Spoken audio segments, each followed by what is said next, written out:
Ամարասի վանքը շատ կարևոր հոգևոր ազգային նշանակություն ունի այն տեսանկյունից, որ այստեղ է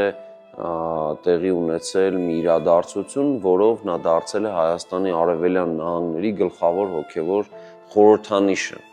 Բանն այն է, որ այստեղ է ամփոփված հայոց արևելից կողմերում եւ դրանցից դեպի արևելք, աղվանքում, նույնիսկ Մերձկասպյան շրջաններում քարոզություն իրականացրած քրիստոնեության տարածման ուղղությամբ մեծ աշխատանք կատարած Սուրբ Գրիգորիսը։ Գրիգորիսը Գրիգոր Լուսավորչի թոռն էր եւ նրա անձը փաստորեն շատ հետաքրքիր կերպով կարող է բացատրվել այսօրվա քաղաքակրթությունների տեսության տեսանկյունից, որ նա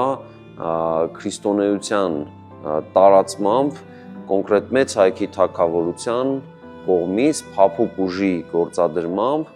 կանխատեսելի էր դարձնում Հայաստանից դեպի հյուսիս արևելք ընկած տարածքների գործողությունները։ Նախագծի գլխավոր գործընկերն է Converse բանկը, ֆինանսական աշխարհի ձեր հուսալի գործընկերը։